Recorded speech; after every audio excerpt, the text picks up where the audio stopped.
Do you think people like the bass so loud in their cars because that's when they get to have that felt sense of it? Because not often do I get to feel sound unless I'm at a sound bath. I'm playing my own bowls or tuning forks, or I've got the bass real loud. I'm at a concert and I'll have earplugs in because I just want to feel it. Yes. Okay. So talking about vibroacoustics, all right. Here you go, kids. Going to teach you a little bit about sound. Sound travels as a wave. These waves are measured in cycles per second, how many of these waves occur. And that's called its frequency or its hertz, Hertz.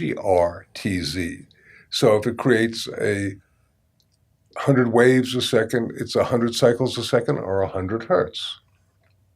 Now we hear from around 16 of these cycles per second, very lowest frequency we can hear, although we can feel more, believe it or not. We can hear up to 16,000.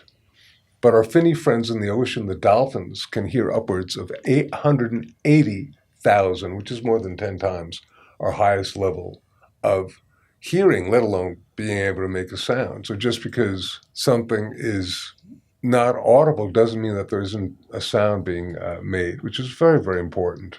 I'm going to just keep going on this loop for a second because the next thing is, okay, how does sound heal? And our ancient mystics and our modern physicists are in agreement that everything is in vibration. From the electrons moving around the nucleus of an atom to planets and distant galaxies moving around their sun.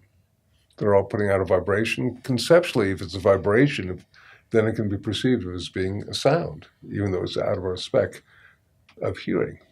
This podcast is brought to you by B Micro, a company I'm deeply passionate about because I founded it in 2018. It's USDA organic freeze-dried microgreens for everyday nutrition and detox. Sprinkle them on any meal or take them as a capsule to enjoy the many healthy benefits. Shop now at bmicro.farm. Use code STEVE15 to save. Every organ, every bone, every tissue, every part of our body is in a state of vibration. And when we're basically feeling healthy, we say we're in sound health. We're like this orchestra that is playing this overall symphony of the self, suite of the self. But what happens if the second violin player loses their sheet music? They begin to play out of tune, they're playing out of harmony. Pretty soon, the entire string section is off. Pretty soon, the entire orchestra is off. And this is akin to, if our metaphor, the body being this orchestra and having lost the sheet music, the body, the part of the body that is vibrating out of harmony, out of its natural, healthy, resonant frequency, is vibrating out of ease, or it's diseased.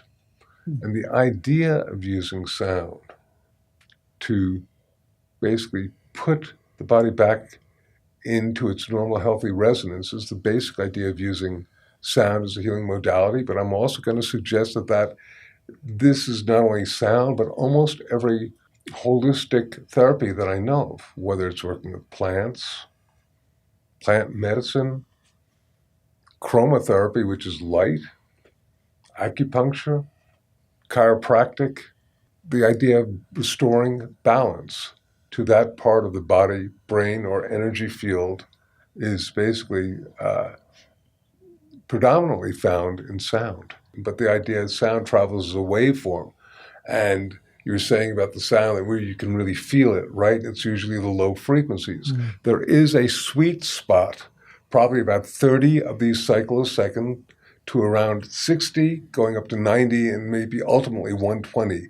And that's mostly the bandwidth that you have for creating the sounds that really affect the physical body. And those are, if you like, the vibroacoustic frequencies. And people nowadays, everybody's searching for the magic frequency. And so they've now gotten to 40 hertz, 40 cycles a second as being the one. It isn't, kids. It's a whole bandwidth. We're all unique, pliable, and flexible. So there's a whole spectrum of sound. But if you like, vibroacoustic frequencies are around 30 to around 60 to 90 to 120. And those are, of course, bass frequencies. Okay,